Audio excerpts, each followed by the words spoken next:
श्रीमद भगवद्गीता अध्याय 5 कर्मसन्यास योग.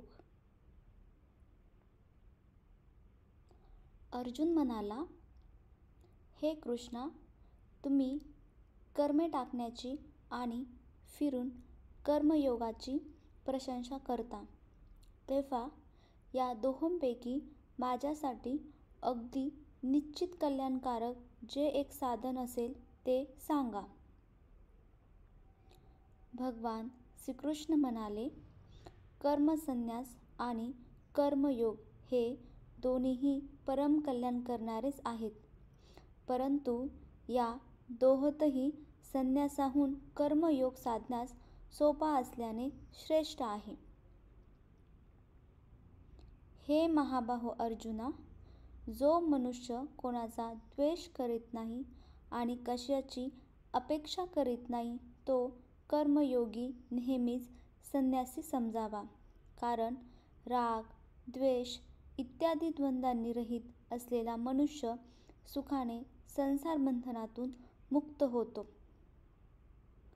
वर सांगितलेले संन्यास आणि कर्म योग वेगवेगळी फळे देणारे आहेत, असे मूर्ख लोक म्हणतात, पंडित नव्हेत. कारण दोहोंपैकी एकाच्या ठिकाणी सुद्धा उत्तम प्रकारे स्थित असलेला मनुष्य दोहोंचे फलस्वरूप असलेल्या परमात्म्याला प्राप्त होतो. ज्ञानयोग्यांना जे परमधाम प्राप्त होते तेच कर्मयोग्यांनाही प्राप्त होते.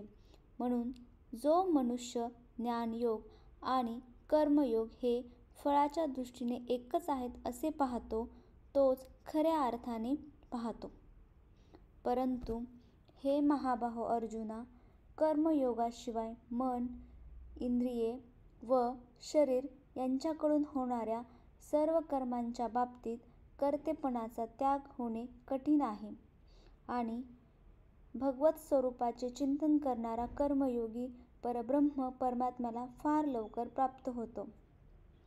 ज्याचे मन स्वतःच्या ताब्यात आहे, जो इंद्रिय निग्रही आणि शुद्ध अंतःकरणाचा आहे, तसेच सर्व सजीवांचा आत्मरूप परमात्मा ज्याचा आत्मा आहे, असा कर्मयोगी कर्मे करूनही अलिप्त राहतो. सांख्ययोगी तत्त्ववेत्त्याने पाहत असता, ऐकत असता, स्पर्श करीत असता, वास घेत असता, भोजन करीत असता, चालत असता, झोपत असता, श्वासोच्छ्वास करीत असता, बोलत असता, टाकीत असता, घेत असता, तसेच डोळ्यांनी उघडझाप करीत असतानाही सर्व इंद्रिये आपापल्या विषयात वावरत आहेत असे समजून निसंशय असे मानावे की मी काहीच करीत नाही.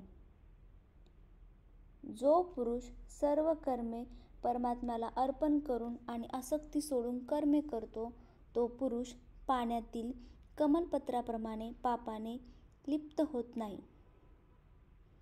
कर्मयोगी ममत्व बुद्धी सोडून केवळ अंतःकरणाच्या शुद्धीसाठी इंद्रिये, मन, बुद्धी आणि शरीर यांच्याद्वारे आसक्ती सोडून कर्मे करतात. कर्मयोगी कर्मांच्या फळांचा त्याग करून भगवत प्राप्तिरूप शांतीला प्राप्त होतो आणि कामना असलेला पुरुष कामनांच्या प्रेरणेमुळे फळात आसक्त होऊन बद्ध होतो. अंतःकरण ज्याच्या ताब्यात आहे असा सांख्ययोगाचे आचरण करणारा पुरुष कोणतेही कर्म करणारा किंवा करविणारा न होताच 9 दरवाजांच्या शरीररूपी घरात सर्व कर्मांचा मनाने त्याग करून आनंदाने सच्चिदानंद घन परमात्म्याच्या स्वरूपात स्थित राहतो. परमेश्वर मनुष्याचे कर्तेपण कर्मे कर्मफलांशी संयोग उत्पन्न करीत नाही, तर प्रकृतीच खेळ करीत असते. सर्वव्यापी परमेश्वरही कोणाचेही पापकर्म किंवा पुण्यकर्म स्वतःकडे घेत नाही, परंतु अज्ञानाने ज्ञान झाकले गेले आहे, त्यामुळे सर्व अज्ञानी लोक मोहित होतात. परंतु ज्याचे ते अज्ञान परमात्मज्ञानाने नाहीसे झाले आहे, त्याचे ते ज्ञान सूर्याप्रमाणे त्या सच्चिदानंद घन परमात्म्याला प्रकाशित करते. ज्याचे मन व बुद्धी तद्रूप झालेली आहे आणि सच्चिदानंद घन परमात्म्यातच ज्याचे नित्य ऐक्य झाले आहे असे ईश्वरपरायण पुरुष ज्ञानाने पापरहित होऊन परमगतीला प्राप्त होतात. ते ज्ञानी पुरुष विद्या व विनय यांनी युक्त असलेल्या ब्राह्मण, गाय, हत्ती, कुत्रा आणि चांढाळ या सर्वांना समदृष्टीनेच पाहतात. ज्याचे मन समभावात स्थिर झाले आहे त्यांनी या जन्मीच संपूर्ण संसार जिंकला. कारण सच्चिदानंद घन परमात्मा निर्दोष आणि सम आहे. म्हणून ते सच्चिदानंद घन परमात्म्यातच स्थिर असतात.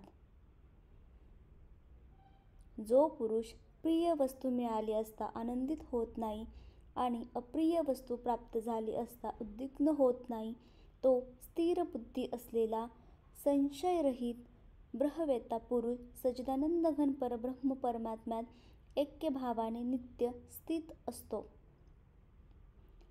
ज्याच्या अंतःकरणाला बाहेरील विषयांची आसक्ती नसते असा साधक आत्म्यात असलेल्या ध्यानामुळे मिळणाऱ्या सात्विक आनंदाला प्राप्त होतो. त्यानंतर तो सच्चिदानंद घन परब्रह्म परमात्म्याच्या ध्यानरूप योगात ऐक्यभावाने स्थिती असलेला पुरुष अक्षय आनंदाचा अनुभव घेतो. हे जे इंद्रिय आणि विषय यांच्या संयोगाने उत्पन्न होणारे सर्व भोग आहेत ते जरी विषय पुरुषांना सुखरूप वाटत असले तरी तेही दुःखालाच कारण होणारे आणि अनित्य आहेत. म्हणून हे कुंतीपुत्र अर्जुना, बुद्धिमान विवेकी पुरुष त्यात रमत नाहीत. जो साधक या मनुष्य शरीरात शरीर पडण्याआधीच काम, क्रोध यामुळे उत्पन्न होणारा आवेग सहन करण्यास समर्थ होतो तोच योगी होय आणि तोच सुखी होय. जो पुरुष अंतरात्म्यातच सुखी, आत्म्यातच रमणारा आणि आत्म्यातच ज्ञान मिळालेला असतो तो सच्चिदानंद घन परब्रह्म परमात्म्यासह ऐक्यभावाला प्राप्त झालेला सांख्ययोगी शांत ब्रह्माला प्राप्त होतो. ज्याचे सर्व पाप नष्ट झाले आहे, ज्याचे सर्व संशय ज्ञानामुळे फिटले आहेत, जे सजीव मात्रांच्या कल्याणात तत्पर आहेत आणि ज्यांचे जिंकलेले मन निश्चलपणे परमात्म्यात स्थिर असते ते ब्रह्मवेत्ते शांत ब्रह्माला प्राप्त होतात. काम, क्रोध मावळलेले मन जिंकलेले, परब्रह्म परमात्म्याचा साक्षात्कार करून घेतलेले जे ज्ञानी पुरुष असतात त्यांच्या सर्व बाजूंनी शांत परब्रह्म परमात्माच परिपूर्ण भरलेला असतो. बाहेरच्या विषयभोगांचे चिंतन न करता ते बाहेरच ठेवून दृष्टी भुवयांच्या मध्यभागी स्थिर करून तसेच नाकातून वाहणारे प्राण व अपान वायू सम करून ज्याने इंद्रिय, मन व बुद्धी जिंकली आहेत असा मोक्षतत्पर मुनी इच्छा, भय आणि क्रोध यांनी रहित झाला की तो सदोदित मुक्तच असतो. माझा भक्त मला सर्व यज्ञ आणि तपांचा भोक्ता, सर्व लोकांच्या ईश्वरांचाही ईश्वर, सजीव मात्रांचा सुहृद अर्थात स्वार्थरहित, दयाळू आणि प्रेमी असे तत्वतः समजून शांतीला प्राप्त होतो. ओम हे परम सत्य आहे. याप्रमाणे श्रीमद्भगवद्गीता रूपी उपनिषद तथा ब्रह्मविद्या आणि योगशास्त्राविषयी श्रीकृष्ण आणि अर्जुन यांच्या संवादातील कर्मसन्यास योग नावाचा हा 5वा अध्याय समाप्त झाला.